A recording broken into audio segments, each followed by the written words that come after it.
Hey guys, tonight we're galloping into one of history's most peculiar marvels, the Mongol postal system. Imagine this. You're on horseback, streaking across the endless Eurasian steppe under a sky, so wide it feels like the whole world might spill out. The wind is dry, the dust stings your eyes, and your saddlebags are stuffed, not with weapons, but with scrolls. No rest stops, no GPS, just the knowledge that somewhere ahead, a fresh horse waits for you, and maybe a little fermented mare's milk if you're lucky. It's fast, it's relentless, and yes, it smells like horse.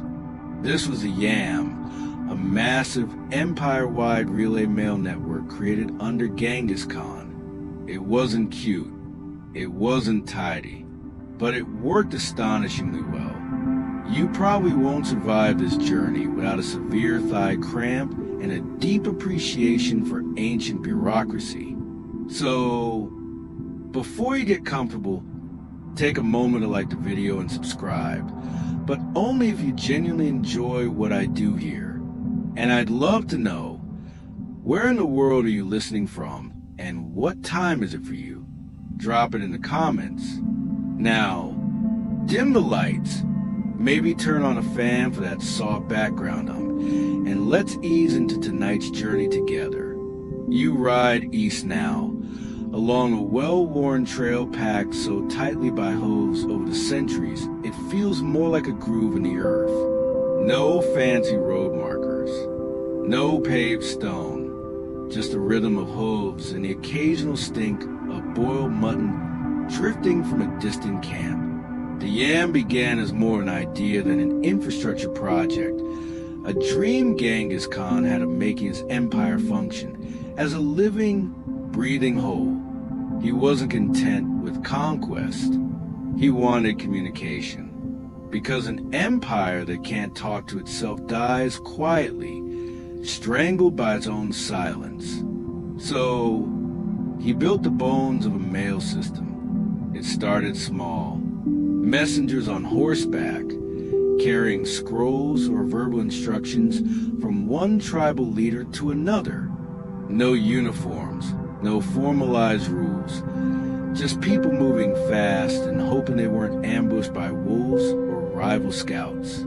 But as the empire grew, absorbing China, Persia, Russia, and beyond, so did the need for something sturdier. Something with teeth. That's when the YAM became real. Stations were set up every 25 to 30 miles across the empire. These weren't your standard post offices. They were more like survival bunkers, mud brick shelters or yurts, stocked with grain, firewood, and a few tired horses standing around like they'd seen some things. And they had. Each station, called an ortage or simply a relay post, housed a small crew of caretakers. Their job? Keep the fire lit, the food warmish, and the next horse ready to go. If a courier arrived half dead, the caretakers patch him up and shove him onward. Delays were frowned upon, really frowned upon. Like, you might disappear mysteriously, kind of frowned upon. And these riders, they weren't elite soldiers or pampered nobles. They were tough, dust-covered, sunburned specialists. Think human pigeons with back pain. Each one carried a medallion called a peza, a little passport engraved with Mongol script and authority to demand horses, food, and shelter from any civilian they encountered, which they did, often, and with extreme confidence. But we're getting ahead of ourselves. You ride on. It's evening now. The sky glows like brushed bronze, and your shadow stretches impossibly long across the land. There's no one else around, just the soft thud of hooves, the occasional screech of a distant falcon, and the knowledge that you're participating in something far bigger than yourself. Here's your first mainstream historical fact to mull over. By the mid-13th century, the Mongol Yam system stretched over 100,000 miles, with thousands of stations and tens of thousands of horses. This wasn't just impressive, it was absolutely bonkers. It meant that a message could travel from Karakorum in Mongolia to Baghdad in Iraq faster than many modern courier services could manage just a few hundred years ago. Some urgent dispatches move 200 miles per day. That's marathon on horseback kind of energy. Now for your quirky tidbit. Some riders were trained to sleep in the saddle, using a system of stirrup loops and elbow positioning so they wouldn't fall off. Imagine waking up mid-gallop with a mouthful of bugs and no idea which time zone you're in. And yes, historians still argue whether the riders travel alone or in pairs. Some sources suggest relay handoffs happen person to person, like an Olympic baton. Others insist the mailbags are just strapped to fresh horses, and the couriers swap mounts like pit stops. The truth? Probably a mix. And honestly, neither option sounds comfy. You're crossing a river now. It's shallow, icy, and surprisingly aggressive. Your horse snorts and hesitates, just for a second, before charging through. Water splashes up your shins.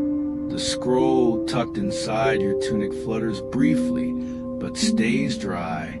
On the far bank, the station looms.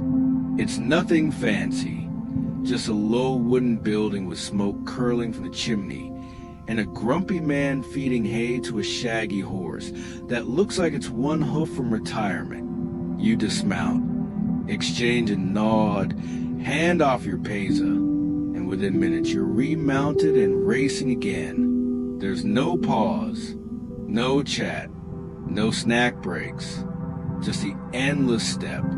And you start to wonder who wrote the scroll you're carrying. A general? A tax collector? Maybe it's just a list of salt inventory numbers for some outpost in the Caucasus. Or maybe it's a love letter. It's fun to pretend, even as your thighs scream from the relentless rhythm of riding. The moon rises now, pale and cold. It follows you like a disapproving eye, judging your posture. Your fingers are numb, your lips chapped, and you swear you smell like pickled goat. And still, you ride, because this isn't just about you. It's about the invisible web of power, knowledge, and sheer administrative obsession that allowed the Mongol Empire to function like a well-oiled war machine. A mail system, after all, is the bloodstream of an empire, and tonight you're the pulse. You've been riding for what feels like forever, and yet the rhythm never changes. The wind bites less now. Maybe your face has just gone numb, but the terrain starts to shift. The smooth, flat step gives way to clumps of brush, uneven ground, and the occasional distant glow of campfires that belong to people who, thankfully, aren't interested in robbing mail carriers tonight. Ahead, there's another way station, but this one is different. It's not made of timber. It's not dug into the ground. It's a yurt, round, low, and wrapped in thick felt that flaps lazily in the breeze. This is a nomadic post, used when permanent structures weren't practical or even possible. You duck to the doorway and are hit with that familiar wave of scent. Old wool, ash, horse, and just a touch of boiled onions. Inside, there's a saddle prop by the door, a small fire pit in the center, and a caretaker who looks like he hasn't blinked in a week. He grunts, hands you a small bowl of something warm and mildly alarming. You drink it anyway. This is the heart of the early Yam. Stations improvised from nomadic traditions. The Mongols didn't start with castles and cities. They started with the yurt, the saddle, and a shared understanding that movement was life. In fact, historians still argue whether the earliest relay points were even organized in a formal sense, or whether they emerged organically from tribal hospitality norms. Someone always had a spare horse. Someone always had a bowl of stew. Genghis just wrote it down and enforced it with terrifying efficiency. Mainstream fact for tonight: the Yam system's roots are deeply tied to Mongol nomadic infrastructure. Unlike other empires that relied on static cities, the Mongols had mastered the logistics of being mobile. Every clan was a mobile logistics unit. Think of them as pre-modern Amazon hubs, except with more goats and fewer employee badges. You slurp your soup, or maybe it's tea. It's hard to tell. And the caretaker passes you a new peza, carved from bone this time, smooth to a silky patina from generations of sweaty hands. This little medallion is your ticket to everything you need on the road: food, horses, shelter, and a surprising amount of grudging respect.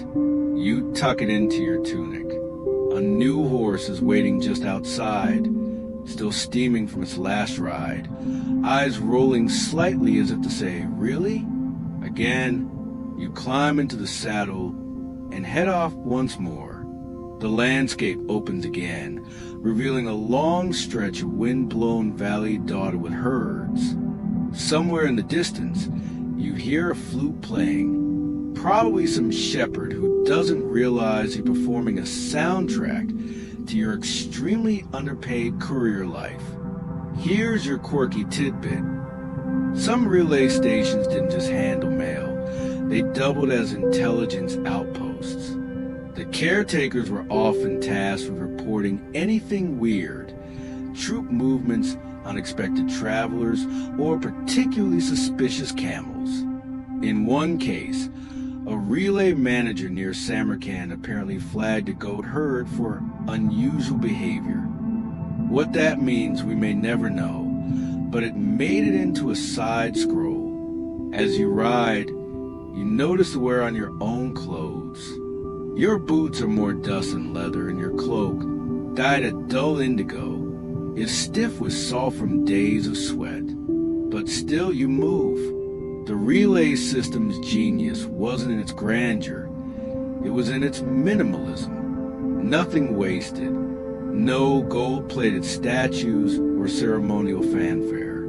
Just yurts when needed, cabins when available, and horses always ready.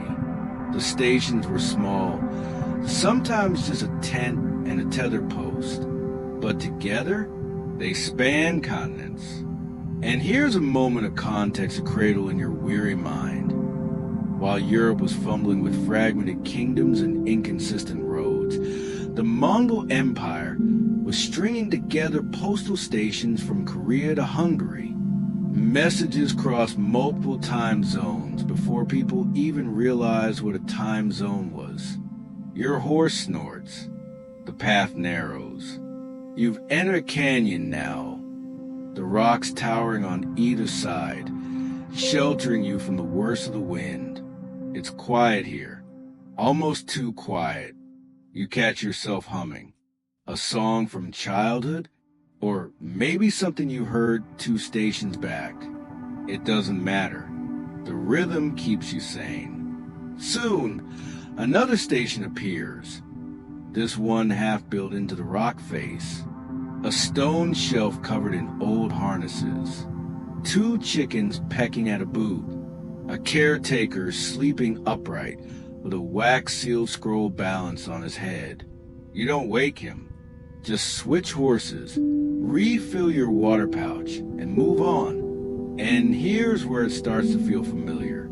You've done this before. Not literally. Perhaps. But there's something ancient in the act of passing through thresholds, of carrying messages not for glory, but because someone needs to know something on the other side of the world. You're a part of the system, sure, but more than that, you're a link in a chain of movement, memory, and muscle. You don't know the sender, You won't meet the receiver, but that doesn't make your role any less essential. In this canyon, the moon disappears for a while. Shadows dance in your peripheral vision. Your horse stumbles once, then corrects itself. You reach down and pat its flank, more for your comfort than its. And then, just when you think the night might never end, the path opens again. The wind picks up. You smell pine, maybe river mist, definitely horse. You press onward, guided not by stars or maps, but by the knowledge that somewhere ahead, another yurt waits with a fresh mount and another bowl of questionable stew. You ride, because that's what the yam requires. The sun rises behind you like it's peeking through a curtain of sand. Your horse's ears twitch in rhythm with the hooves against hard-packed earth, and your legs ache in that way that says, "Congratulations, you're definitely going to walk like a rusty hinge the next few days." But the road stretches on, unbroken, deliberate, purposeful. That's the thing about the YAM system. It wasn't just a string of stations. It was a road network with intention. These routes were mapped with military precision. Genghis Khan didn't believe in wandering. He believed in arriving. By now, you're well into the bones of the system, what modern scholars would call the logistical spine of the empire. But to you, it's just dirt, rock, and the occasional skull that may or may not be decorative. Here's the mainstream historical fact. The Mongol postal roads, known collectively as YAM routes, were meticulously planned to serve both civil and military needs. They crisscross the empire like veins, carrying not only mail but orders, intelligence, and occasionally a small mountain of tax records. Some were major arteries connecting capitals. Others, little-known offshoots cutting across deserts and forests, the unsung capillaries of a well-oiled empire.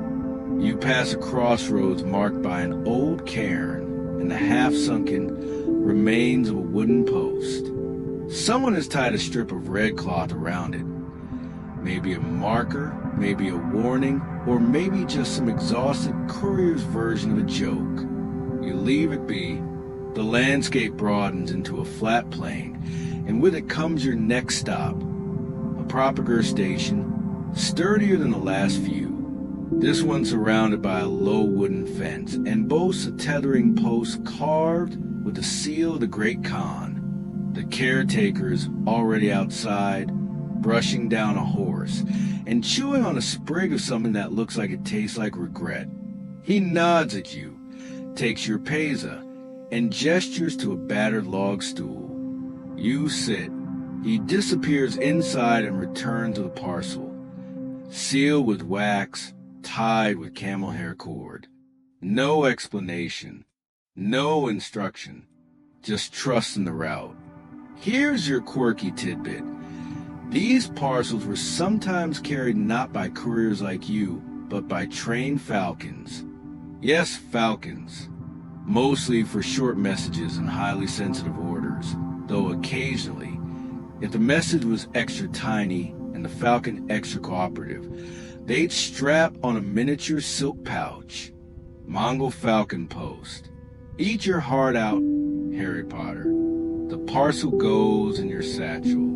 A new horse is brought out, this one a deep russet color with a nasty glint in its eye. You mount anyway.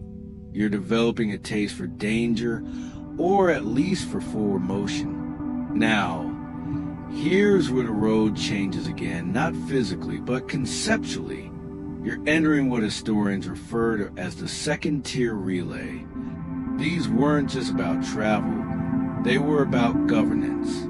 You pass a stone monument with a carved inscription, worn almost smooth. You can't read it, but you've seen enough of them to know it's part mileage marker, part imperial brag. Each one said, yes, this far, and yes, we're still in charge. The path veers west toward a region dotted with low hills.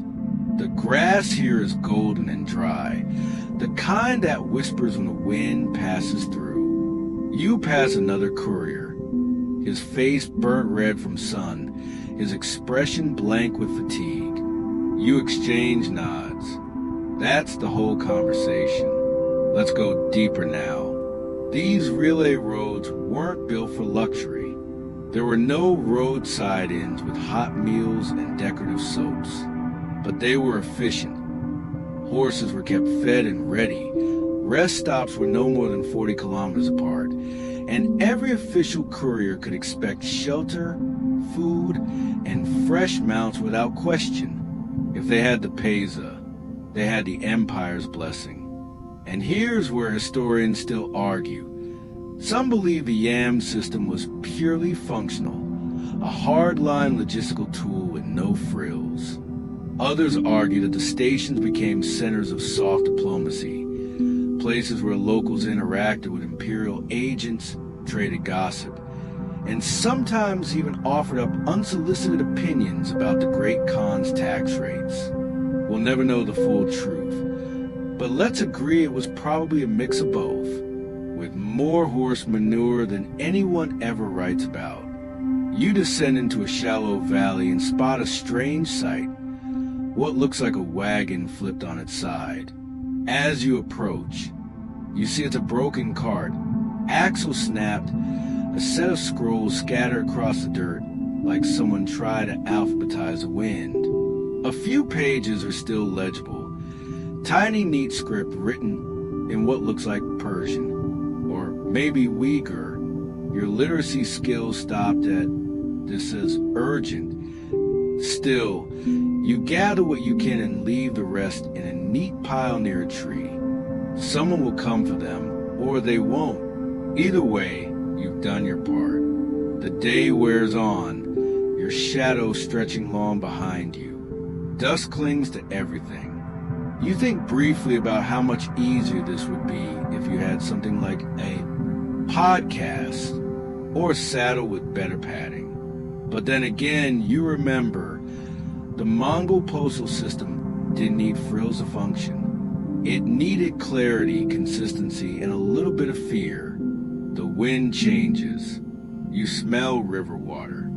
The next station is nestled beside a creek, its thatched roof sagging slightly but still holding on. You dismount and lead your horse to the water. The caretaker isn't outside, but you hear snoring. You don't wake him. You don't need to. The system is built on routine and trust. You swap horses, grab a handful of dried curds from the communal bowl, surprisingly crunchy, and slide back into the saddle. Another hill rises before you. Another set of hoofbeats begins.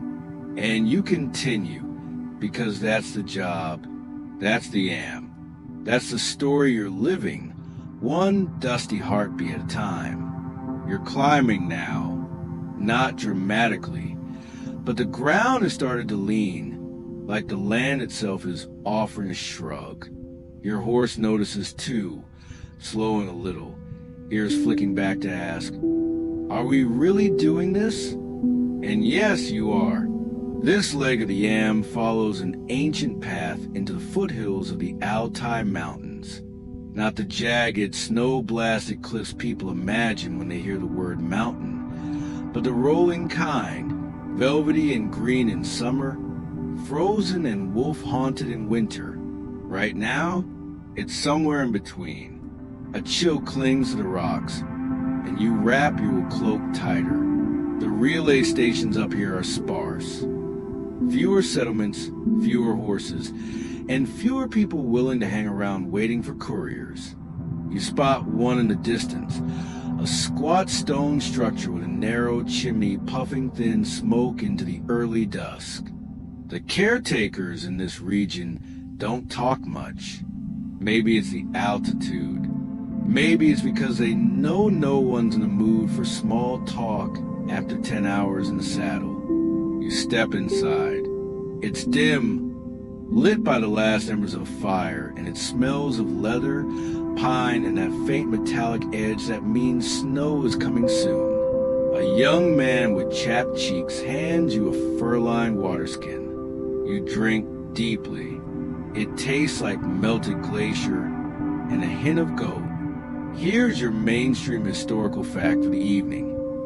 In mountainous or hard-to-reach terrain, the Mongol Empire adapted its postal system by adjusting station distances and supply loads. Horses were sometimes swapped for sturdy yaks or small, sure-footed ponies. Not exactly glamorous, but reliable. The network didn't stop at difficulty. It bent around it. You rub your eyes and peer around the station. There's a low table with ink-stained scrolls, some written in Chinese, others in Persian. One includes a rough map, routes etched into parchment like veins. You wonder how many feet have followed those lines. Thousands? Tens of thousands? You now. Here's a fringe detail. Not every courier rode alone. Some messengers, especially those carrying imperial orders, traveled in pairs, one to ride, one to guard. There are even records of three-person relay groups rotating shifts in the saddle like the world's least fun carpool. But you're alone tonight, and your next horse is ready. She's older, with a graying muzzle, and the kind of wise eyes that say she's seen more than you ever will. You climb on. She doesn't argue, just starts moving. Now the path narrows. Trees close in, pines mostly, but also bare-limbed birches that creak in the wind like they're muttering complaints tonight. Your breath fogs. Your fingers stiffen around the reins. Somewhere in the distance, an owl calls. Or maybe it's something else. Here's where historians still argue. How did information security work in such a vast, open system? Some say the Mongols used code phrases or layered meaning into scrolls. Others believe trust was simply enforced by sheer terror. The knowledge that tampering with the Great Khan's message was a quick route to having your knees introduced to your elbows. No one knows exactly. But the fact that secrets moved across thousands of miles without falling into enemy hands, that speaks volumes. You emerge in the woods onto a frost-covered meadow. The grass crunches underfoot. Ahead is a wooden bridge spanning a slow, black river. You pause to let your horse drink. The water is icy and deep, flowing silently like the thoughts you've been avoiding. You're cold, you're hungry, but you're still moving. The next station is little more than a lean-to with a flap of oiled hide for a door. Inside, a tiny woman with wild gray hair ladles something from a bubbling pot and gestures for you to sit. You do. It's stew again, this time with more mystery ingredients than usual. Still you eat. On the shelf nearby, you spot a small stack of wooden tablets. Not scrolls.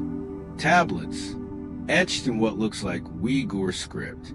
Carved messages for when ink was scarce or paper impractical. Fireproof, waterproof, but not chew-proof. One has clear teeth marks. Probably not human. Probably. She passes you a pouch. It jingles. Metal discs inside. Copper, maybe bronze. Some kind of message tokens, used when the message was encoded in weight or placement. A rudimentary cipher you'll never crack, but you'll carry it anyway. You take your leave. She nods once and returns to her stew. You ride on. The hills flatten and a fog rolls in. Thick, heavy. You can't see more than 10 paces ahead. But your horse walks with confidence. She knows the road. You begin humming to yourself, an old lullaby, perhaps, or just a tune to keep the wolves at bay. Not that you see any. But the Mongols didn't build a yam for sightseeing. They built it for speed, for trust, and for a level of reliability that modern express services can only envy. And just as you think the night might swallow you whole, you see it, a faint glow in the fog. Another station, a small one, a circle of stones around a fire. No walls, no roof, just warmth, and a man asleep beside it, his paisa still clutched in one hand. You don't wake him. You tend your horse, sip from your skin, stretch your arms until they crack, and sit beside the fire, adding a stick of wood and letting your eyes rest, just for a minute, because the system will keep moving, and so will you. The fire's warmth lingers in your coat, long after you leave the last station behind. Dawn is still a suggestion more than a reality, just the faintest pink bruising the horizon. The fog has begun to lift, though it clings to the low hollows, like a sleepy child refusing to get up. Your breath still steams, but the cold is less cruel now, more like a stern reminder than a punishment. This stretch of the Yam is one of the oldest, originally carved from the tracks of ancient trade routes that predated Genghis Khan by centuries. You can almost feel the centuries under your boots, well, hooves, and the ghost caravan wheels that once creaked here long before the word Mongol meant empire. A thin line of blackbirds races the sky to your left. That's your only company for now, unless you count a letter in your satchel, which crackles faintly with each step like it wants to speak. You imagine it contains something world-shattering, a marriage proposal, an assassination order, or maybe just a strongly worded invoice. That's the thing with these dispatches. You rarely get to know what you're carrying. The Yam wasn't built on curiosity. It was built on obedience. Mainstream historical fact. Genghis Khan personally ordered the creation of the Yam system around 1206, modeling it in part on earlier Chinese relay systems. But what made his version different, revolutionary, even was scale and discipline. Riders were expected to maintain speeds up to 200 miles per day when relaying messages, switching horses every 25 to 40 kilometers. The system was fast, brutally fast. You wonder, briefly, if you're going fast enough. A storm cloud builds far in the distance, dragging its shadow like a cloak across the hills. You adjust your pace. Mongol couriers didn't fear weather, but they respected it. Snowstorms could swallow a man in minutes. Lightning, worse. Not the dramatic, tree-cracking kind, but the slow, rolling kind that lingers over valleys like a predator. You remember a story the last station keeper mumbled before he fell asleep, about a courier who survived 3 winters on a Yam without ever stopping at a real home, rode from station to station, slept beside horses, ate whatever he could scavenge or borrow. Some say he went a little mad. Others say he delivered a message that saved a general's life. You hope both are true. Fringe tidbit time. In especially urgent situations, the Mongols used something called the arrow riders. These messengers carried an actual arrow as a sign of their extreme priority. If you saw one coming, you cleared the road. If you didn't, you might find your tent politely knocked over or on fire. Depends on how polite that particular rider was. You reach the edge of a wide plain where a newer road splits off from the main path, recently constructed based on the fresh wheel ruts and lack of bones. It heads toward a regional administrative camp, one of the nerve centers for provincial governance. You're not stopping there today, but it makes you think, how many branches did this postal tree have? And how far did it spread? Historians still argue whether the yam was more military or civilian in nature. Some say it was simply a tool of imperial control, another way to keep eyes on distant governors and local leaders. Others insist it evolved into something broader, an infrastructure for trade, diplomacy, even science. We do know this. Buddhist monks, Persian scholars, Chinese astronomers, and Arab merchants all used at one time or another, not just sword and scrolls, but ideas, too, rode these paths. Another station crests into view, bigger this time, with a proper stable and a lookout post made of stacked stones. A small group of couriers lounges near the entrance, passing a bottle of fermented mare's milk and laughing at something probably rude. They go quiet when you approach, but not unfriendly. One of them winks, raises a hand in greeting. The rest just nod. You're among peers. You dismount, hand off your peza, get a new horse, a new skin of water, and, surprisingly, a pastry wrapped in cheesecloth.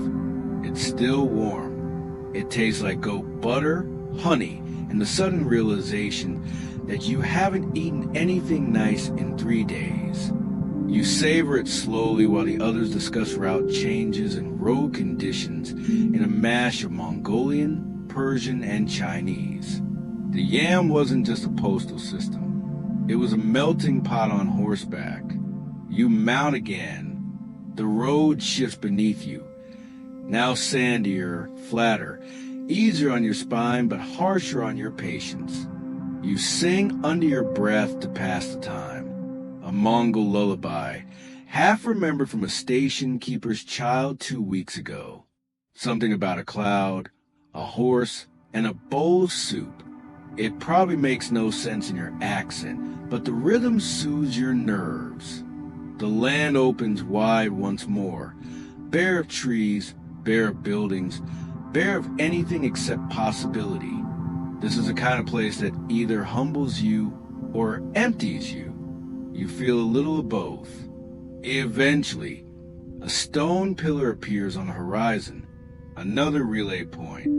You can tell it's functional, not ceremonial, no carvings, just purpose. You exchange mounts once more, this time choosing one yourself from the small herd out back. You pick the one with a crooked ear. He seems fast, or at least opinionated, and off you go. You wonder what awaits at the end of this message. A prince in a palace? A farmer with a grievance? A spy? You don't know. You don't need to know. That's not the job. Your job is motion, rhythm, trust. So you ride, and the wind sings you forward. You're still riding. The sky's gone from gold to bone, flat, pale daylight without shadows. It's the sort of noon that doesn't feel like time at all, just a long exhale from the earth. Somewhere behind you, a bird calls once and is never heard again. The road ahead curves gently around a series of low hills, dust trailing faintly behind your horse's hooves, like the ghost of memory. This is the quiet stretch of the Yam. No settlements nearby. No forests, no rivers, just wind, dust, and that unmistakable thrum of being alone with motion. Your horse snorts occasionally, as if reminding you that you're not entirely alone. But otherwise, it's just you and the Empire, which, to be honest, feels a bit like riding across the ribs of some ancient sleeping animal. Mongolia's landscape does that. Makes you feel like you're traversing creatures so big, so old. It doesn't even notice your tiny courier self ticking across its spine. The thing is, someone wanted it like this. Not the wilderness, but the way through it. Genghis Khan didn't just conquer land. He shaped it for movement. He understood something modern leaders often forget. Communication is control. That's why the yam wasn't just slapped together. It was mapped, planned, and patrolled. Riders like you didn't just stumble through the steps. They followed a living grid of relay points, signal fires, and designated paths. Mainstream historical fact: the Mongol postal system wasn't limited to the Mongol homeland. At its height, the yam stretched across roughly 8,000 miles, from Korea to Hungary. Let that sink in. 8,000 miles. That's longer than the Nile. Longer than Route 66. Longer than your last relationship. And somehow it worked. The real magic, though, wasn't the length. It was the consistency. At intervals of 25 to 40 kilometers, relay stations, called Artage or Yam themselves, waited with fresh horses, supplies, and a warm meal if you were lucky or important. The distance was chosen carefully, long enough to make real progress, short enough that a horse wouldn't die in the attempt. That sweet spot? That's logistics. Mongol style, you crest a low hill and spot one of those stations ahead, half buried in dust, sun-bleached but sturdy. There's a wooden fence to one side, holding 6 horses, all of them chewing lazily and eyeing you like you're interrupting their lunch. You dismount, muscles creaking like old leather, and hand over your peza again. This station keeper is younger than most, freckled, missing a front tooth, and wearing a fur-lined cap that looks 2 sizes too big. He doesn't speak much, just offers a skin of water, and nods toward the new horse, already saddled and ready, efficient, like a Mongol Amazon Prime, but with more goat hair.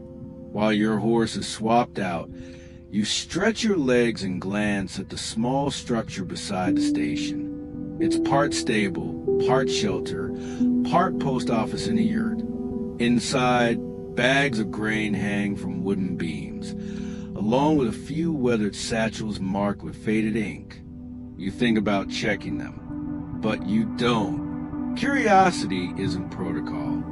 Instead, you eat a chunk of dried meat and a handful of salted berries the boy offers without ceremony. Tastes like sand and vinegar, but it's calories. Quirky tidbit: the Mongol Empire issued special passports for couriers, known as gerage, made of bronze or gold, inscribe a phrase along the lines of "by the power of the Khan." These were the VIP lanyards of the 13th century. If you had one, you could demand supplies, fresh horses, and even lodging from anyone in the empire. Refuse, and, well, let's just say people tended to be accommodating. You hoist your satchel again, mount, nod your thanks, and ride. The next segment is flatter, the wind stronger, tugging at your cloak like a child asking for attention. You pass a herd of wild asses, yes, that's a technical term, who scatter at your approach, kicking up clouds of dust and looking extremely unimpressed by imperial infrastructure. And that's when the real question sets in. Who kept this whole thing going? Historians still argue whether the Yam's success was due to centralized planning or local autonomy. Some say Genghis set the system up like clockwork, and his descendants merely wound the gears. Others suggest it worked because local leaders, station keepers, regional governors, had the flexibility to adapt as needed. Truth is, probably a bit of both.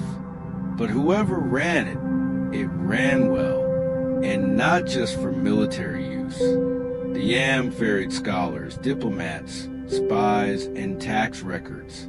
The Persian historian Giovanni wrote it. Marco Polo praised it. And the empire's information flow, faster than any European counterpart, allowed the Mongols to maintain their vast, patchwork rule long after Genghis Khan was tucked neatly into legend. You reach a high plateau where the world feels too big for its own good. The air is thinner, the sun colder. No station here, just a signal post, an old wooden platform stacked with brush, ready to light if news needed to travel faster than horses could manage. They light these fires in sequence, like dominoes of flame stretching across kingdoms. That's how urgent dispatches moved. Not words, but warnings, raiders, rebellions, plagues. The bad stuff never takes its time. You rest a moment at the base of the signal tower, not because you're tired, though you are, but because up here, with everything so still, you remember what a marvel this all was. A web of people and animals and willpower spun across half the world. Just so one letter could get where it needed to go. And now here you are, one rider, one satchel, one empire whispering through the dust. The wind kicks up again. You mount, you ride. The road feels different now. Not in a drastic, sudden way, but in that slow, creeping shift you only notice after a few dozen more hoofbeats. The terrain is flatter, but rockier. The wind's still there, but sharper. And the horses, well, they start looking thinner, tired, like they've been swapped one too many times in the last 100 miles. You're heading into a zone where the YAM system, impressive as it is, starts to strain a little. Borderlands, edge territory, not quite the outskirts of the empire, but close enough that the shine wears off. Here, the stations are farther apart, the supplies sparser, and the riders, well, riders like you are asked to do more with less. You pass a relay hut that looks half collapsed, its roof leaning like a drunk trying to remember his own doorway. No horses tied out front, no station keeper in sight, just a tattered banner on a pole and a strip of leather nailed to the post that might once have had writing on it. You don't stop. There's no one to swap with. Instead, you nudge your current mount forward. She snorts, complaining, or maybe just commenting. Her ribs show a little too clearly under her shaggy coat. You file it away. Maybe mention it when you finally reach the next working station, if the record keepers even care. Mainstream historical fact? By the mid-13th century, the YAM system was supporting tens of thousands of horses, and someone had to maintain them all. Grooms, veterinarians, herders. Entire communities were devoted to keeping the network alive.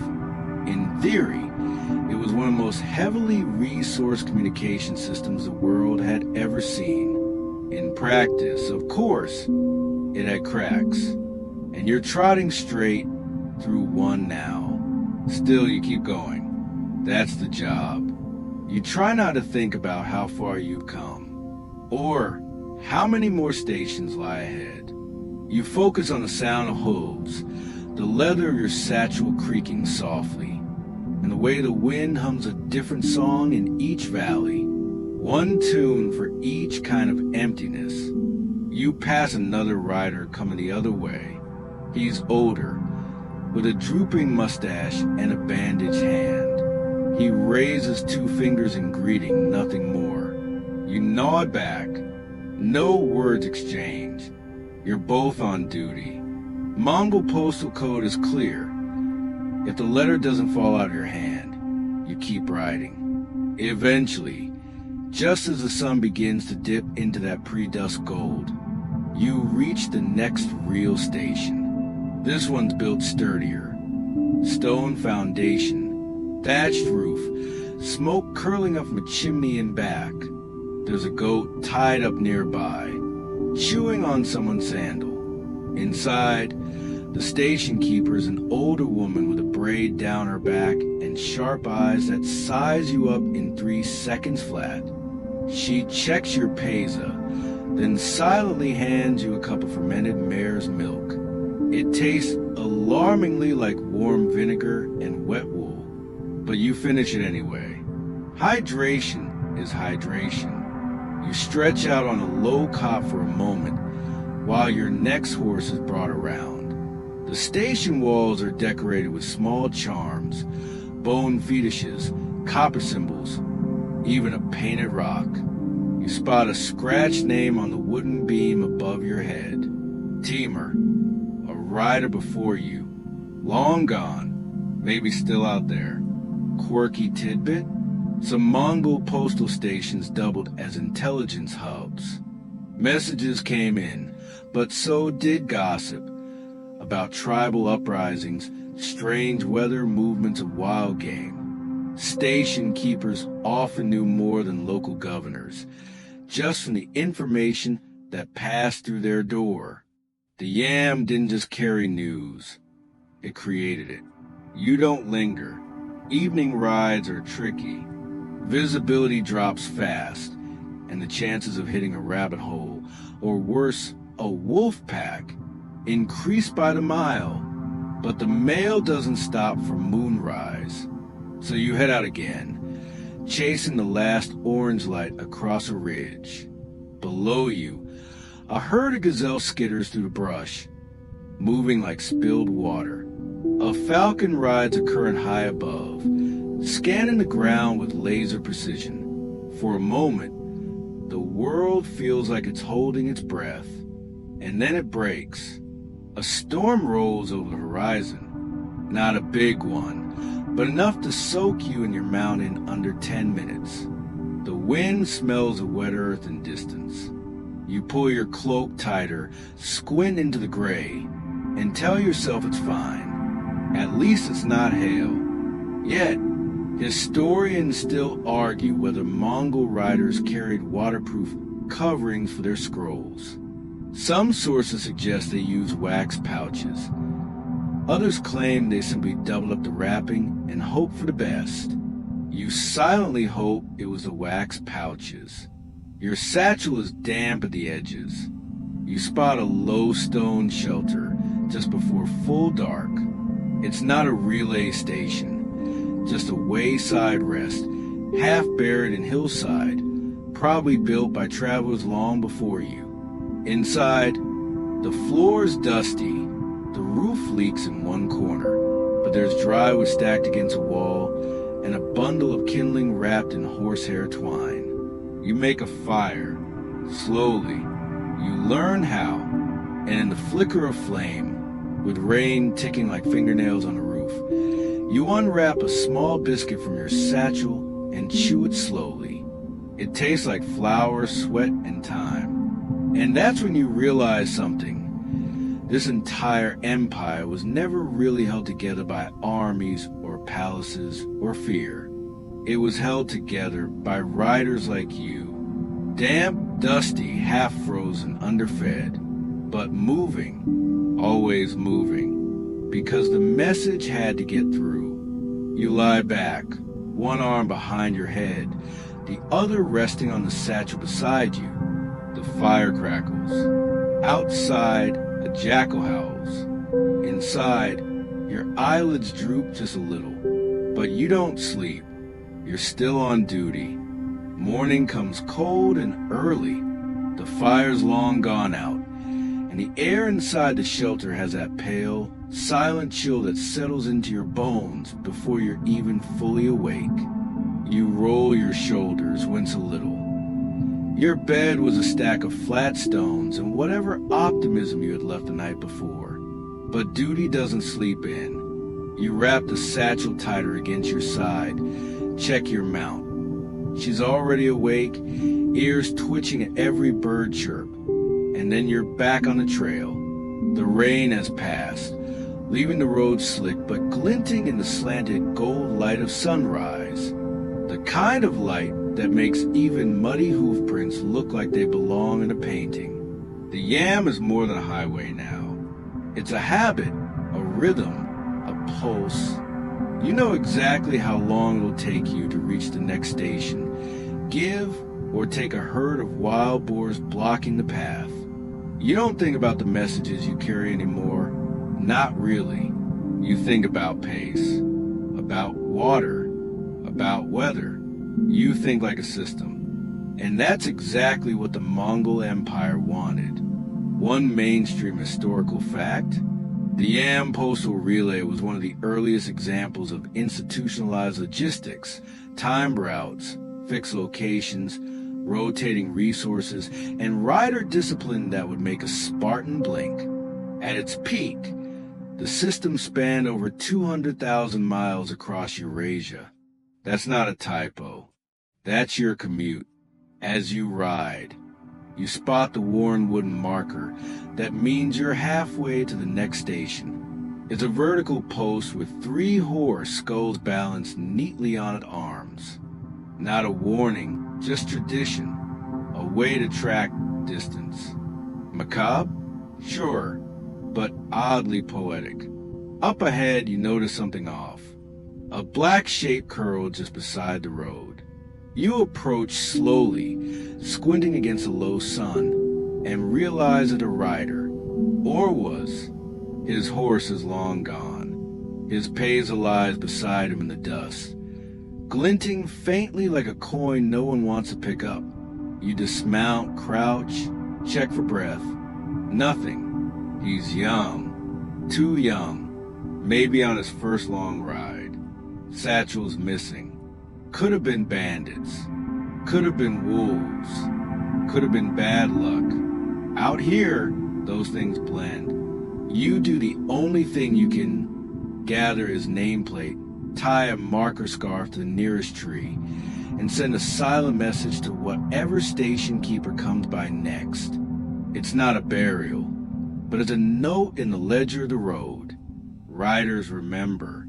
Quirky tidbit: some Mongol riders had code songs, short melodies they sang under their breath to pace their horses or keep awake during night rides. These songs were passed down, altered, and sometimes inscribed in the margins of postal scrolls. Music, it turns out, moves just as fast as a message. You ride on. The next station is lively. It smells like wet hay and roasted onions. You can hear a lute being plucked somewhere inside. The keeper here is a man with a crooked nose and more rings on his fingers than you've seen on a Khan's advisor. He doesn't ask your name, just holds out his hand for the satchel. Fingers stained with dye. He checks the wax seals, nods once, then hands you a fresh pack and points at the horse he's got waiting for you. It's a lean bay stallion with intelligent eyes and a scar across one flank. You exchange your tired mount with a quick scratch behind her ears and a whispered thanks. Horses remember. 2. You ask, softly, about the rider on the road. The keeper only shakes his head. Storm took more than trees last night, he says. Then he claps your shoulder. Ride clean. And that's all. You're off again. Faster this time. The new horse eager and confident. Kicking up gravel in low arch behind you. You pass villages. Low, mud-walled clusters with smoke curling from central hearths. Children wave. Dogs bark. You wave back but don't slow. Yam riders don't dawdle. Then, up ahead, something different. A caravan. Not soldiers. Not messengers. Traders. Bright tents and long banners flapping lazily behind carts pulled by oxen. You thread through them carefully, nodding to the caravan leader, who eyes your pace with a kind of exhaustive reverence. The Yam always had the right of way. One of the traders offers you a date from a basket. You take it, bite down. Sweet, chewy, slightly sandy. You thank him with a look and ride on. Just a sugar break, Mongol style. Historians still argue whether Mongol riders ever moonlighted as traders themselves. Some say yes. Riders were known to carry letters in one pouch and side hustle goods in another. Others argue that discipline was too strict for that kind of freelancing. But honestly, with how many pouches and secret pockets are sewn into your tunic right now, it's entirely possible. As the day wears on, the heat returns. Not blistering, but persistent. The kind that dries your mouth faster than you can drink. You ration your water carefully. There's a stream marked on your memory map, just past the ridge. If you're lucky, it's not dry. You're lucky. It's a thin stream, barely more than a trickle over stones, but it's cold and clean. You refill your flask, let your horse drink, and even splash a bit on your neck. Luxury. And then you're back on the trail. The sun dips again, redder this time, sinking behind a distant haze of faraway mountains. You're close to another station, but you don't reach it before dark. Instead, you make camp under a twisted juniper tree. The ground is hard. The breeze smells of dust and mint and something faintly metallic. You don't light a fire tonight. Too windy. Besides, the stars are enough. You lie down with your satchel pressed against your chest, your new horse grazing nearby, and the ghost of that date still sweet on your tongue. The yam is relentless. But in moments like this, quiet, starlit, anonymous, it almost feels like peace.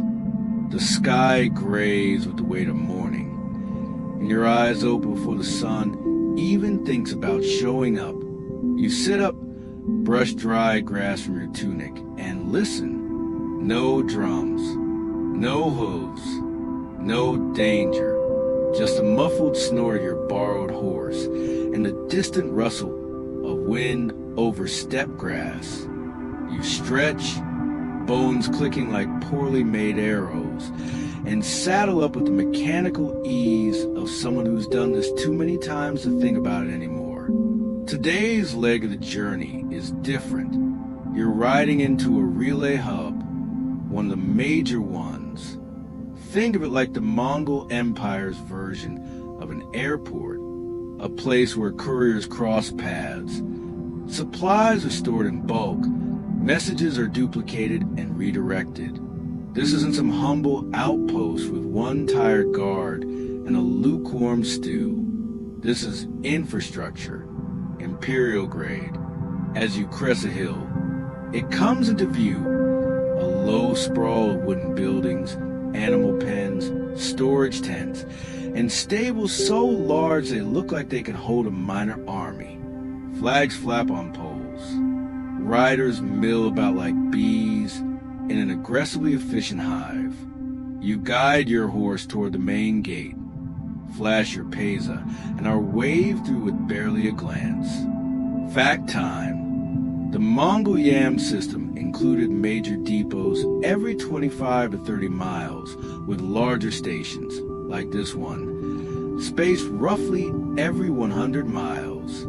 These hubs serve not just for postal riders, but also for army scouts, royal messengers, and, occasionally, traveling dignitaries. In a sense, this is where information became a living organism, passed from hand to hand, horse to horse. You dismount near the feed troughs and hand off your mount to a stable boy who looks like he was born holding a curry comb. The boy vanishes with your horse, and you're left standing in the swirl of organized chaos. The clerk who greets you has ink-stained fingers and no visible patience. He doesn't ask your name either. He scans a seal on your satchel, grunts, then motions you toward a long wooden table already cluttered with maps, wax stamps, and what looks suspiciously like a bowl of pickled onions. This is where you rest. Briefly, inside the station hall, you grab what might generously be called breakfast. a chunk of hard cheese, a bowl of millet porridge, and a chunk of flatbread, so dry you could use it to sand a door frame. Still, it fills the void. You eat on a bench next to a rider who looks like she hasn't blinked in a week and smells faintly of pine tar and horse liniment. You don't talk. Yam riders don't chat much. You save your breath for the road. One quirky tidbit: these major hubs often kept emergency falcons, trained birds that had carried most urgent messages when even the best horses wouldn't do. That's right, bird mail, feathered express. The falcons weren't common, but when used, they could outfly storms and enemies alike, assuming they didn't get distracted by a particularly sexy-looking squirrel along the way. You wash your face in a basin out back. Cold water shocking your skin into wakefulness. Then it's time to check the map room. This isn't for sightseeing, it's logistics. You're being rerouted. A rock slide somewhere near the Burkhan Caldon Range has made one of the usual passes impassable. You trace your new path with a finger. Note the elevation changes, the water sources, the backup stations. It'll add a day, maybe two. As you exit, you hear shouting. A group of soldiers, Imperial scouts, judging by their armor, has just arrived. Their horses are heaving, flecked with foam. One man is clutching his side, blood seeping through his tunic. You pause, watching as the station attendants move like clockwork, guiding the wounded inside, whispering instructions. It's a reminder. The yam wasn't just for tidy little scrolls with wax seals. It was a nerve system of a war machine. And sometimes the messages bled. Historians still argue whether the efficiency of the yam was primarily due to brutal discipline or clever infrastructure. On the one hand, station keepers who failed to provide fresh horses could be punished harshly. On the other, the system itself was brilliantly conceived: redundant paths, climate-appropriate shelters, and a web of informants that made the Empire feel omniscient. As you mount your new horse, this one taller, broader, clearly bred for endurance, you hear a quiet drumbeat. It's not a real drum, just hooves on wooden planks. But in the echo chamber of the yam hub, it pulses like a heart. You ride out again, leaving behind the commotion, the sweat-slick walls, the sour porridge and strategic maps, back into the open. The road ahead is narrower now, lined with wild lilac and scruffy hawthorn bushes. You spot fox tracks in the dust. The wind smells like old snow and sun-bleached leather. A red kite circles overhead, dipping once, then vanishing into the blue. You ride with your thoughts. You wonder about the messages you carry. Are they love letters? Orders of execution? Supply requests? Family squabbles blown into imperial importance? The wax seals don't speak, and you've learned not to ask. But sometimes you imagine. You picture a wrinkled merchant sending apologies to a son he hasn't seen in years.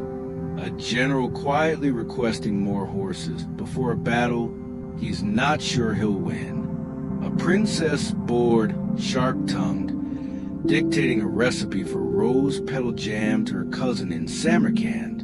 You carry their hopes, their regrets, their errands, and you never meet them. It's strange being invisible, but also comforting, because out here anonymity is armor. As the sun dips again, you reach a place with no name, just a hilltop where travelers sometimes stop. There's a crude windbreak of stacked stones and a patch of dry moss just large enough for a rider to curl up on. You tether your horse to a bent cedar stump, lean back, and exhale. Your body aches, but your mind is oddly clear. The yam teaches you That time isn't something you measure with minutes. It's measured in miles, in hoofbeats, in the way your voice changes from morning to night. You hum one of those old pacing songs under your breath. No words, just rhythm. And somewhere in the distance, a nightjar calls back. Your eyes open before the dawn breaks, just as a light frost whispers across the grass. Your breath comes out in pale mist, curling upward like a lazy ghost. The world is quiet here, suspended between moonlight and sunrise, between going and staying. But of course you don't stay. You never stay. You remount without ceremony and head east. The road is rougher now, narrower, rockier, occasionally pretending to disappear entirely before resurfacing around a curve. This isn't a main artery of the Yam system. It's a lesser branch, a narrow capillary carrying only occasional pulses of information. Fewer stations, fewer people, but it's no less important. Sometimes even more so. This leg of the journey pulls you higher into the mountains, where the air thins and the horses sweat through their saddles. You wrap your scarf tighter and let your mount choose its steps carefully, hooves cracking frost as the path turns from packed earth to gravel and finally to snow-salted stone. You're alone here, but never really alone. Here's a mainstream fact. The Yam system included not just well-populated outposts, but also semi-permanent watch riders assigned to particularly treacherous regions. These weren't relay couriers, but scouts and guardians, responsible for keeping the path safe, clearing fallen trees, warning of bandits, and sometimes just lighting a beacon fire if the weather turned bad. They were, quite literally, human signposts in the wilderness. You see evidence of one such soul now. A tall pole stuck in the frozen ground, a strip of cloth fluttering from it like a whisper, blue dye sun-faded. A message? A warning? Maybe just proof that someone still passed through here once. Your horse snorts and you urge it on, following a switchback trail carved like a scar into the mountain's flank. From this height, you can see for miles. A valley below, a river ribboning through it. On the far side, the silhouette of another rider. You're not the only one on the road today. You don't wave. You don't shout. That's not how this works. But you feel the mutual acknowledgement all the same. Two shadows gliding across the same great page, under the same ancient sky. You pass through a narrow gorge sometime after midday. The wind funnels through it, howling like a throat too long closed. You press forward, coat pulled tight, teeth clenched against the cold. In the middle of the gorge is a cairn, a pile of stones marked with red ochre symbols. It's both a grave and a message, a quirky tidbit for your troubles. Some Yam riders believe that leaving a scrap of their clothing on such cairns, just a thread, a stitch, could protect them from falling off cliffs or being ambushed by snow leopards. Silly? Maybe. But when you're alone with a blizzard for company, superstition is just sanity in a coat. You dismount for a moment and place a pebble of your own, just in case. And then you're moving again. The light fades quickly up here. Shadows lengthen and blur. A bird cries overhead, sharp, urgent. You keep riding. Eventually, you reach a remote station. Not much more than a shack with a sloped roof and two horses in a makeshift pen. Smoke curls from the chimney. The man who greets you is wrapped in furs, missing 3 fingers, and somehow still manages a nod like he's welcoming you to a palace. You hand him your message pouch. He signs a wax seal with a carved bone stamp, logs your arrival on a sheet of bark, and points you toward a hay pile that passes for a bed. You sleep that night in your coat, wrapped around your satchel like a pillow. Outside, wolves howl. Inside, the fire crackles once, then settles. And you dream, not of messages or maps, but of food. Strange, right? You dream of hot dumplings and sticky rice cakes. Of a plum tart you once ate in a city whose name you can't remember. Of soup so fragrant it made you cry. Historians still argue whether yam riders were paid enough to live well, or if their reward was more spiritual than material. Freedom, status, the illusion of purpose. Some sources suggest the pay was decent. Others say many couriers survived only thanks to free food and lodging. Maybe both are true. Maybe truth depends on whether your boots have holes. In the morning, you rise sore and grateful. You thank the station keeper with a nod and a slice of dried apple. You're last. He gives you a water skin in return. Not a trade, a kindness. You're already riding again before the sun clears the peaks. This road leads downward, finally out of the mountains, into a dry plain where herds of wild asses graze near thorny bushes, and the wind smells of baked dirt.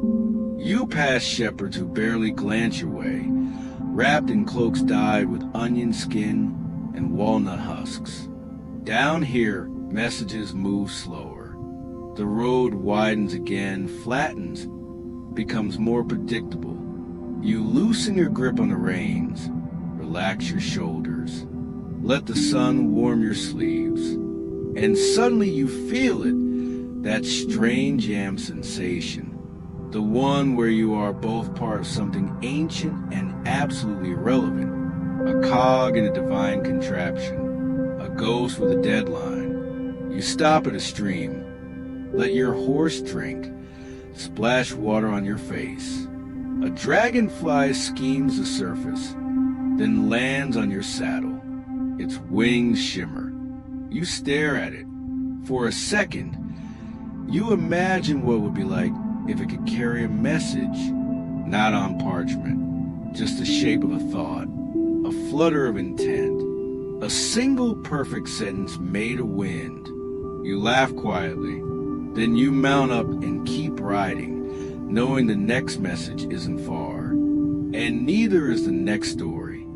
Your next stop is a curious one. You've been galloping across plains and weaving through canyons, but this leg of the journey takes you to a city, not a capital, not a fortress, but one of those dusty mid-sized trade towns that always smells like sesame oil, goat, and damp coins. The kind of place where merchants argue louder than blacksmiths, and every building looks like it was stacked from leftovers. You ride into town just after midday. The sun sits overhead like a punishment. Your horse is lathered in sweat, and frankly, so are you. But the station here is clean, cool, and run by a man who insists on being called Master Ink. He's about 5 feet tall, wearing robes too big for him, and greets you with the energy of someone who's had 3 too many cups of fermented mare's milk. "You're late," he says, not looking up. You weren't, but you don't argue. Yam station masters are like medieval DMV workers. They operate on their own planes of existence. You dismount and hand him your pouch. He sniffs it. Actually sniffs it. Then he nods and disappears inside. This station is different from the remote ones.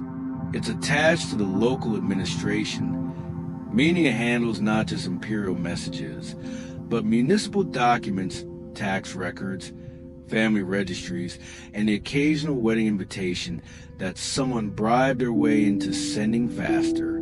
Mainstream historical fact: by the 13th century, the yam was not just a tool of military might, but a bureaucratic artery.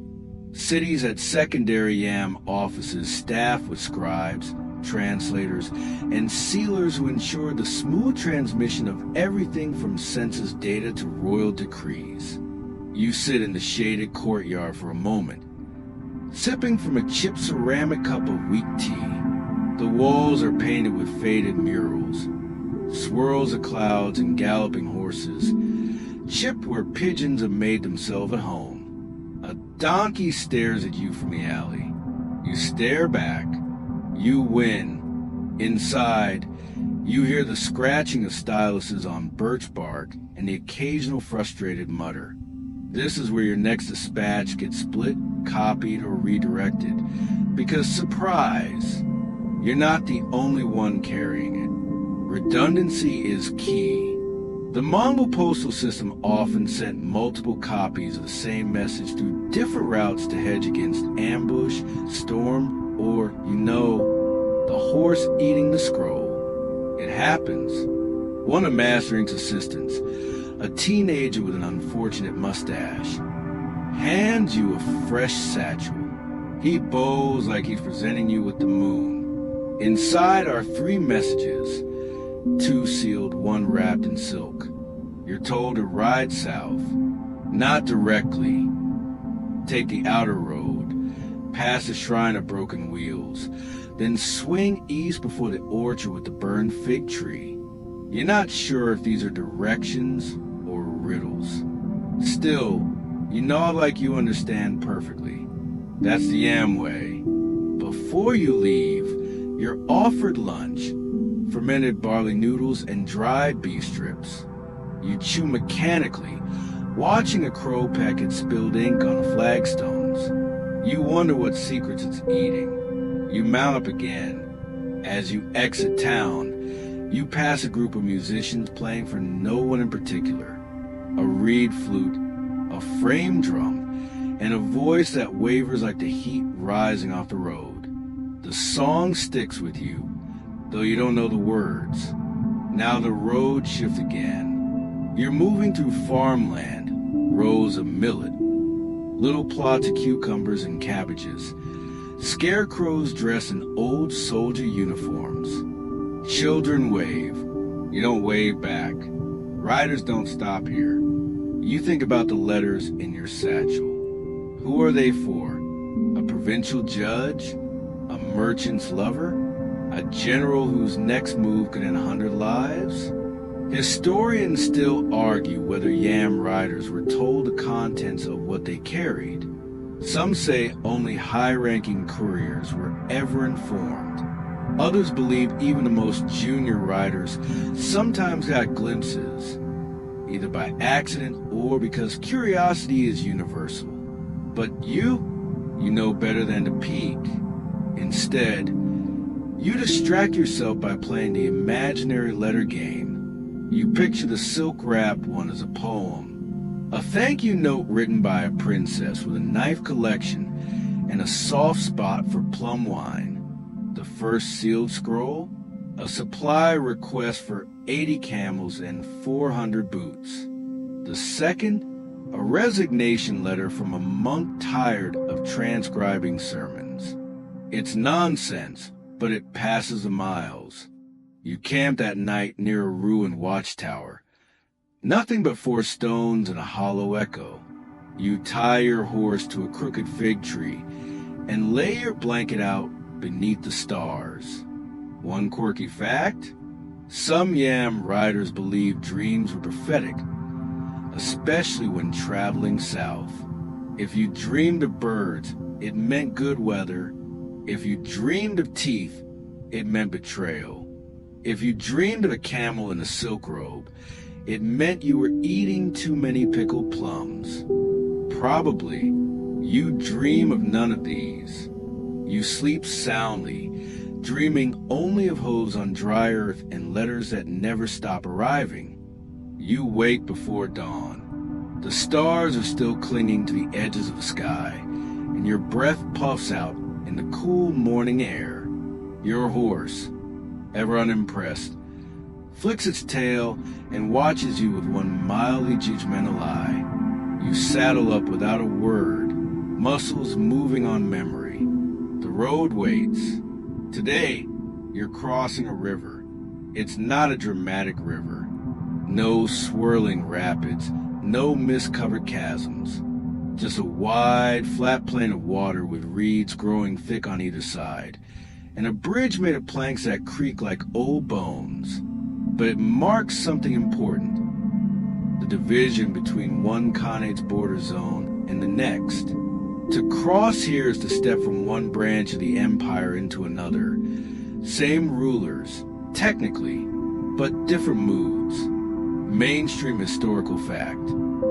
The Mongol Empire was so vast, it was eventually divided into Khanates, each semi-autonomous, but still theoretically loyal to the Great Khan. This division influenced everything from taxation to trade routes, and yes, even postal logistics. Different regions had slightly different YAM protocols, uniforms, and expectations. Some were stricter, some were less so. At this checkpoint by the river, you're met by a pair of guards. One is eating a boiled egg with the kind of slowness that can only be called hostile. The other is reading a document upside down, nodding like he understands every word. You present your pesa. They grunt. You're waved through. Apparently, your horse is more interesting than you are. Across the bridge, the air changes. Slightly more humid. The grass taller. And there's a haze in the distance that smells faintly of cinnamon and something you can't quite place. Maybe roasted millet? The station up ahead is built differently. Taller, more decorative. Someone here cares about appearances. Vines grow along the walls, and someone has painted flowers in red and black along the stone steps. A woman sits outside, brushing a fox fur cloak with a stiff comb. She doesn't look up when you arrive. Inside, the station is warm. A brazier glows in the corner, and the scent of juniper smoke clings to everything. You hand off your dispatches, receive new ones. 3 again, though one is marked with a wax seal shaped like a lion's paw. That's new. Your host here is a tall, skeletal man with fingers like chopsticks and a smile that makes you uneasy. You ride west, he says simply. Avoid the northern ridge. Bad luck. No explanation. Just bad luck. You ask no questions. You're starting to understand how this works. Outside, you water your horse, run a cloth along its neck. You mutter something calming. It ignores you and starts chewing your sleeve. Quirky tidbit time. In some regions, Mongol couriers gave their horses herbal infusions, boiled water mixed with crushed juniper berries, or even dried rhubarb, to improve stamina or reduce heat exhaustion. Did it work? No one's entirely sure, but it definitely made the horse's breath smell weird. You swing back into the saddle and take the west road. It's narrower than you'd like, winding, packed with animal prints, wagon tracks, and once, hilariously, a trail of chicken feathers leading into a thorn bush. You pass a trio of shepherds driving a bleating cloud of sheep, and they salute you with bread held high like a torch. You nod solemnly, as if this means something profound. The terrain changes quickly now. Trees thicken, hills rise. The air grows cooler with each turn of the path. You feel it in your joints. You feel it in your thoughts. Less open plains, more whispers in the woods. Historians still argue whether the Mongol couriers ever feared ambush or betrayal in border zones. Some claim the pesa made them too dangerous to touch. An attack on a rider was an attack on the Khan himself. Others suggest that accidents did happen, and a few riders vanished into the dark with no explanation. Their scrolls never delivered. Their horses later found saddled but riderless. You don't dwell on it. Instead, you distract yourself again. You think about that lion's paw seal. Who uses that? A general? A prince? A bored, noble woman with a flair for drama?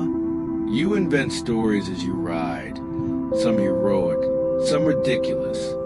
Maybe the scroll says, "Stop stealing my sheep." Maybe it says, "Marry me or else." Maybe it just says, "Help." The sun begins to set behind you, and the shadows stretch long ahead.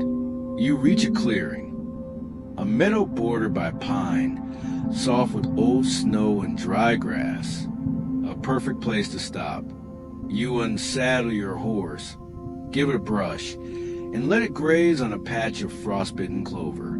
Then you build a small fire, carefully, quickly.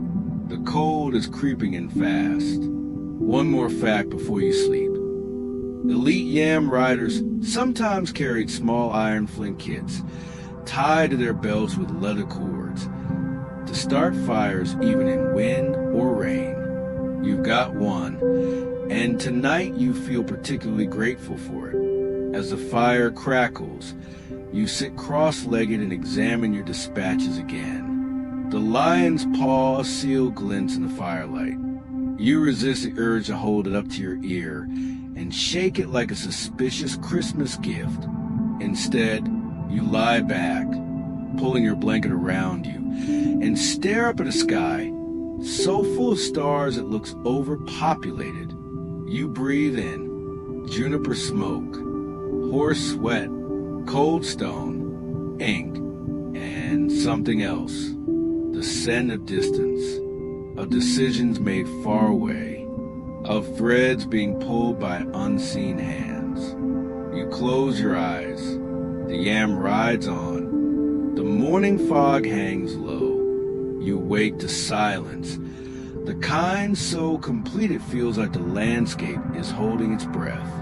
Even the horse is still, steam rising from its nostrils like a kettle left too long. You sit up slowly, your joints creaking like old wood, and stretch against the chill. Today, you'll be traveling through forest country. You break camp, pack your gear, and check your dispatches again. That lion's paw seal is still staring up at you, smug and mysterious. You tuck it away carefully and mount your horse, who finally seems marginally less annoyed with your existence. The trail narrows, flanked by trees so tall and close they seem to press inward like curious onlookers. Moss covers the trunks, and the path is more root than dirt. You duck branches, swat at gnats, and follow the faint hoofprints of whoever last rode this route. Mainstream historical fact. The yam was designed for all terrains, forests, steppes, mountains, and swamps. The routes weren't always straight, but they were maintained with obsessive attention. Even in remote regions, there were relays spaced at intervals, and couriers were expected to adapt to whatever terrain they encountered. Rain, snow, or squirrel uprising, the mail had to move. You reach a river crossing by mid-morning. Not a bridge this time, just a pair of carved stones sticking up from the water, marking the shallowest spot. Your horse eyes it like it's a trap. You mutter encouragement, which sounds suspiciously like a threat, and nudge forward. You both make it across, wet but victorious. A hawk watches from above, possibly judging your technique. Halfway through the forest, you find another station. This one tucked into a hollow, like it's trying to hide. It's smaller than the others, with a low ceiling and a roof of bundled reeds. Inside, it smells of pine resin and cabbage stew. You're offered both warmth and a meal. You take the warmth and politely decline the stew. Even your horse looks skeptical. The station keeper here is an older man with a lazy eye and no teeth to speak of, but a very enthusiastic mustache. He insists on examining your pesa under candlelight, flipping it over like it might have secret instructions written in invisible ink. Finally, he nods and offers you tea. It's bitter and smoky and oddly comforting. Quirky detail. Some yam stations develop their own tea blends using regional herbs and bark. These concoctions were often brewed so strong they could strip paint, but riders swore by them for energy and warmth. In fact, one blend, called stag root tea, was rumored to cause vivid dreams about flying horses and talking rivers. You thank him, refill your water skin, and head out. The forest begins to thin, trees giving way to wide moorland with dry grass and soft winds. A ridge appears on the horizon, and from its crest, you can finally see your next major stop, a full-size yam station, built like a mini fortress. Tall walls of packed clay, wooden gates reinforced with iron, and even, somewhat dramatically, a weathered banner fluttering overhead. This is one of the central hubs, where riders converge from multiple directions, a place for news, dispatch reorganization, and the occasional fistfight over who gets the fastest horse. As you approach, a boy with a wooden whistle signals your arrival. Someone inside barks orders. You dismount and are immediately swept into a flurry of activity. Horses being fed, gear repaired, boots swapped, scrolls sorted. It's organized chaos, and yet everyone moves with purpose. You check in with the station captain, a woman in a russet tunic and silver-threaded sash. She's missing part one ear and wears a knife at her belt that's seen better centuries. She studies your seal, grunts approval, and hands you a fresh horse. It's black, muscular, and looks like it has opinions about everything. You decide to call it regret. Historians still argue whether these hub stations were more like government posts or regional gossip mills. Some suggest they served dual purposes. Official messaging, yes, but also intelligence gathering, trade facilitation, and sometimes matchmaking, if the tea flowed long enough. Inside the main hall, walls are covered with maps, some inked, others carved into wood. Strings connect cities. Pins mark flood zones. One corner shows courier health tallies with cryptic notes like 8 bad fish or won't stop quoting poetry. You stay the night here, assigned a cot in the common sleeping room. It smells like leather and dreams. Around you, other riders whisper in a dozen languages, sharing news, exaggerations, and the occasional ghost story. You learn that one scroll was stolen near the northern lake and recovered days later inside a goat. You decide not to ask for clarification. Later, you sit by the fire with a bowl of dried fruit and stare at the lion's paw scroll again. It hasn't moved, but it feels heavier now. You wonder what legacy rides inside that wax seal. A command? A betrayal? A love letter? A shopping list for extremely aggressive spices? Either way, it's your burden. Outside, the wind howls across the plains. You pull your blanket tight, nestle deeper into your corner, and let the sound of riders breathing and horses snorting lull you into a doze. The road waits, but not tonight. Tonight, you rest at the crossroads of the Empire, tucked between maps and stories, cradled by a system so vast it stitched the world together, one hoofbeat at a time. Morning comes too early, as always. You're nudged awake by a fellow rider muttering about boiled eggs and missing boots. You rub your face. Try to remember your name, and then remember your mission instead. The lion's paw seal is still tucked under your belt, untouched and ominous as ever. Outside, the sky is pale and washed, like parchment left too long in the sun. A layer of frost kisses the grass, crackling under your boots as you walk to paddock. Regret Your assigned horse looks just as surly as the day before. You greet him with a grunt. He snorts back. Mutual respect achieved. Today, you're riding straight into flatter country, wide, exposed plains where the wind shows no mercy. This is where the yam's genius truly shines. Predictable intervals, wind-etched signposts, and riders trained to spot a relay station from a dot on the horizon. Mainstream historical fact. The Mongol yam wasn't just about fast delivery. It was about reliability. Couriers rode specific routes with calculated rest stops, carrying sealed packets that couldn't be opened without destroying the message inside. It wasn't glamorous, but it was brilliant in its consistency. The emperor could send orders across the known world and expect a reply within weeks. As the hours pass, the world spreads out around you in every direction. The wind bites, but it also clears your head. There's something meditative about this part of the ride. Just you, the horse, and the road. No trees, no drama, just distance. You pass a herd of wild sheep clustered around a frozen stream. They will puff like overcooked dumplings. One stares at you too long. You nod respectfully. He blinks. Negotiations complete.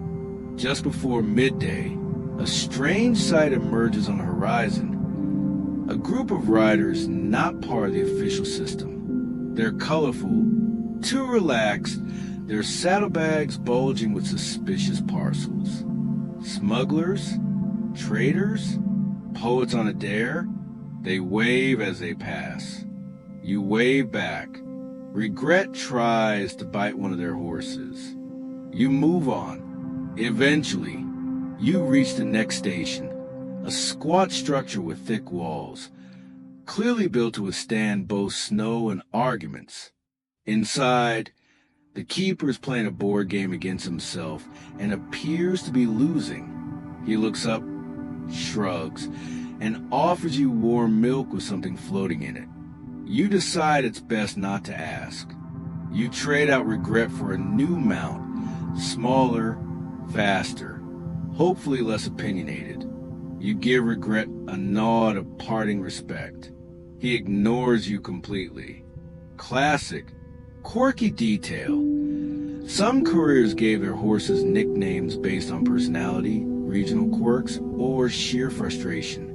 Mongol records hint at horses named Thunderfoot, Bread Thief, and even Why Me. Riders swore that naming your horse made it obey better, or at least gave you someone to blame when things went wrong. Your new horse, dubbed Biscuit, has an oddly bouncy gait, like he's trotting to a tune only he can hear.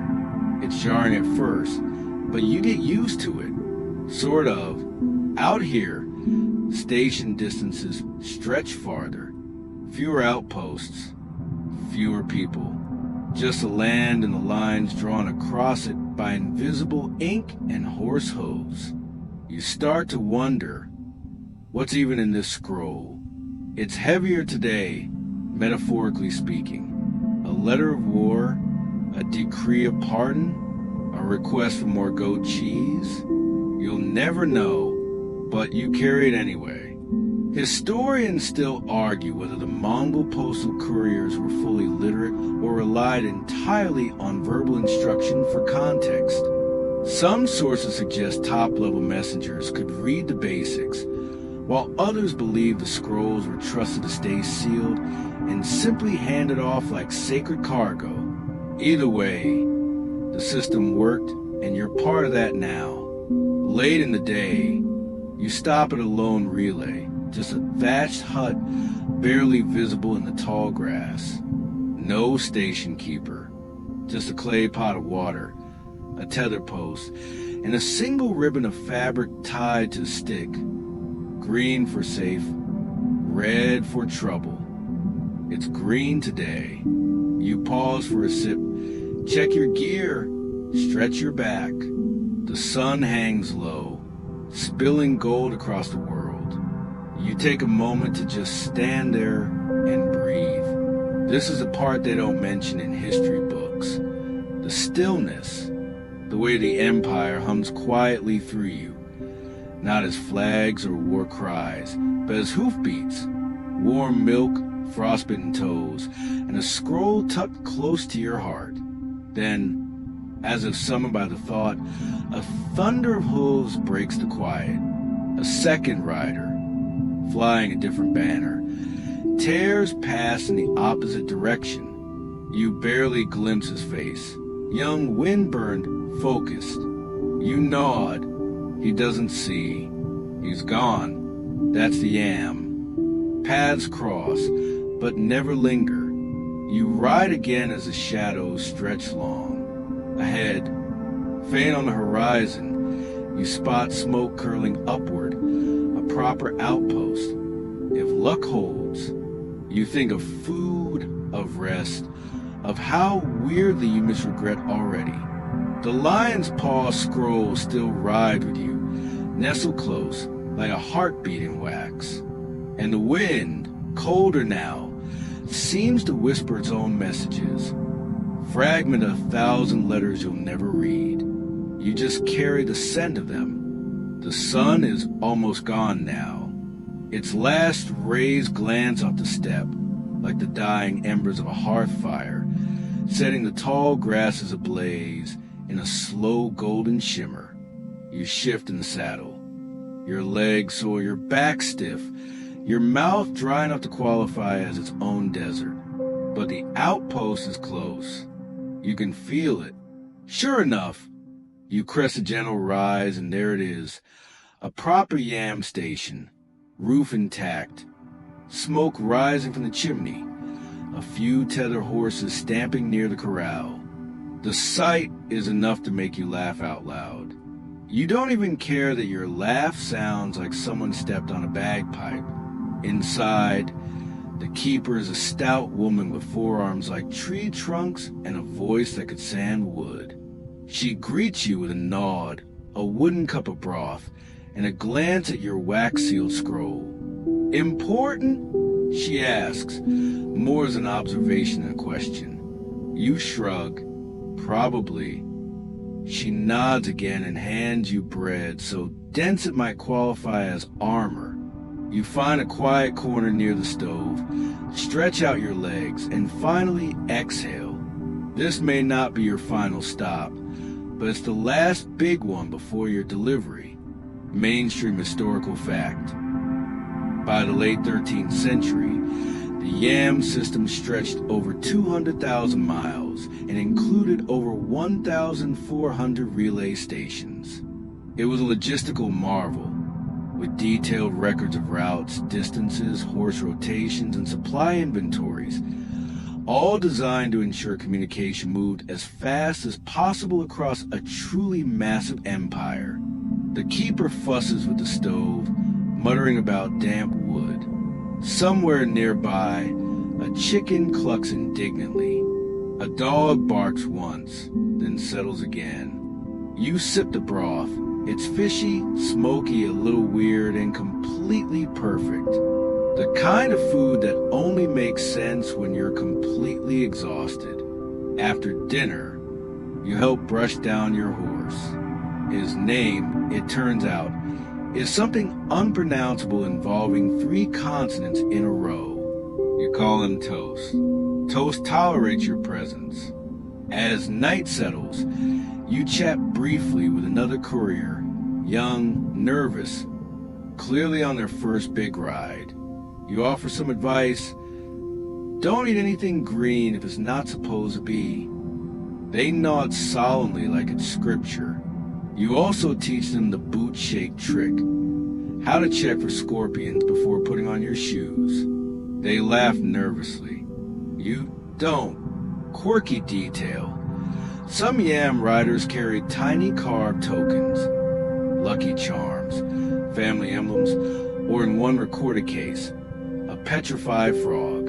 It wasn't standard issue, but no one questioned it. Superstition rode alongside practicality out here. That night, You sleep in a hayloft above the stable. Not glamorous, but the scent of horses and dry grass is oddly comforting. As you drift, you imagine what the scroll might be. Maybe a treaty, maybe a wedding proposal, maybe a tax exemption written in poetry. Whatever it is, it's not yours, but it's yours to protect. You dream of rivers flowing backward, of horses that speak in riddles, of scrolls that unroll themselves into stories too long to finish. You wake before dawn. The air is cold, clean, and entirely too enthusiastic about the time of day. You rise slowly, stretch everything twice, and drink water so cold it makes your teeth sing. Toast is ready, fed, brushed, and less surly than you remember. Maybe he dreamt of friendlier pastures. You pack your things, check the scroll one last time, and mount up. Historians still argue whether final deliveries were ceremonious or routine. Some records suggest formal handovers with documented receipt and signatures, while others imply the courier simply passed the scroll to a waiting servant and rode off without a word. In truth, it likely varied depending on the destination and the mood of the horse. Your last leg is short, just a half-day's ride to a small town tucked near the edge of a mountain. The wind here carries the scent of pine and wet stone, a shift from the dry grasses of earlier days. As you descend into the valley, roofs appear, slate-tiled, low-slung, smoke curling lazily from chimneys. People stir in the streets. A market cart rattles by. A goat sneezes. You smile. Civilization again. You make your way to the official building. Nothing fancy, just a square hall with guards out front and the smell of ink and paperwork leaking through the walls. You dismount, dust yourself off, and walk inside. A clerk looks up, sees the scroll, blinks twice. "You're here," they say, as if you might not have made it. You hand over the scroll. Without ceremony, they inspect the seal, nod, and place it into a box of other sealed scrolls. That's it. No parade, no trumpet, not even a thank you. You turn and leave. Outside, Toast flicks his ears. Back in the saddle, you realize something strange.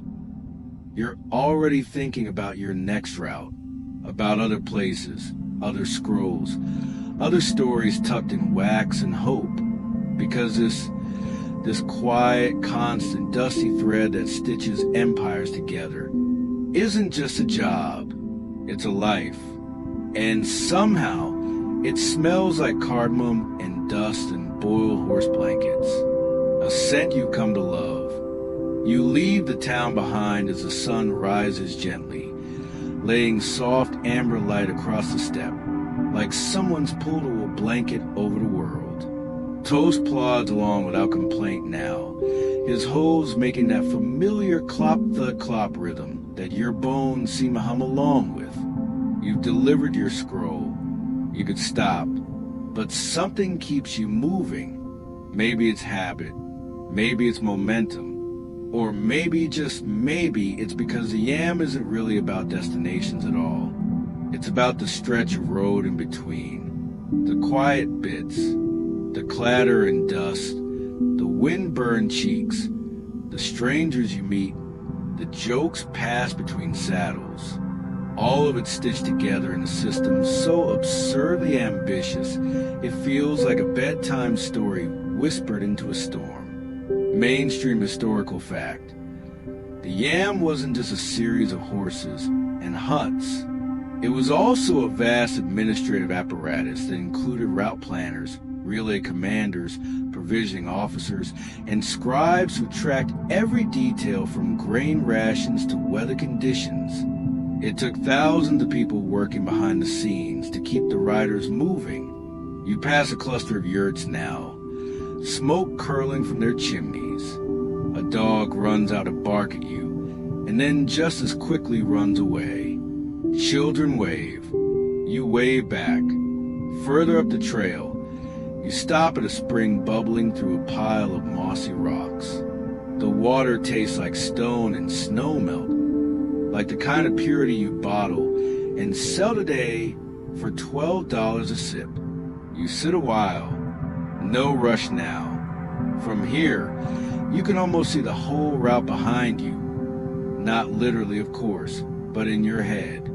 You remember that first soggy outpost, the one with the suspicious yak butter. You remember the officer who gave you terrible directions, but excellent dried apricots. You remember brushing snow off your sleeves and thinking, this is fine, when it clearly wasn't. And you remember your own breath fogging in the air as you muttered curses at a horse who only listened when you sang. Quirky detail. Some couriers kept travel songs, little rhyming chants that helped them track distances or stay awake during long solo rides. One preserved fragment reads, 8 stones and 1 fox later, stop to pee, 10 more stones and hawk you'll see. It's no epic poetry, but hey, it worked. Toast snorts. You scratch behind his ear. Still with me, old friend? He doesn't answer, but you'll take the absence of biting as a yes. Historians still argue whether the yam truly unified the empire or simply reflected its strength. Some believe it was the arteries through which Mongol dominance pulsed. Others suggest it was more of a symbol, an emperor's ideal made real through sheer willpower and a lot of oats. But standing here, the wind brushing past, the morning settling over the land like a sigh, it doesn't feel like politics. It feels human, like someone somewhere thought, we should talk to each other, even if we're thousands of miles apart. And then made it happen. You decide to loop back through a side route just for the view. The grasses shimmer. Birds dart overhead. Your cloak flaps in the breeze, dusty at the hem, heavier than you remember. Maybe next week you'll be assigned another route, or maybe you'll get a different post entirely. Doesn't matter, because now you know something important. You're part of the breathing mechanism of history. You, on your slightly uncooperative horse, with your half-eaten biscuit and mildly haunted saddle, are helping to hold the world together. And that is no small thing. As the day warms, your pace slows. There's no pressure anymore. No scroll to deliver. Just you, toast, the road, and the wind. You start humming one of those terrible courier rhymes. Something about snow fleas and camel socks. It makes no sense, but it keeps you company. And maybe if someone 1,000 miles away hums it too, you'll be connected by more than just horses and outposts. You'll be connected by memory, by shared breath, by stories still traveling long after the scrolls are dust. So now, dear traveler, it's time to loosen your grip on the reins.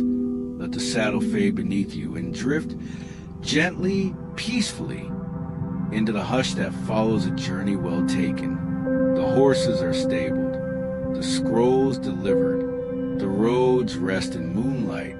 You can let go now. Let your breath slow, like wind easing through grasslands. Let your thoughts stretch and soften, like a well-worn cloak shrug from weary shoulders.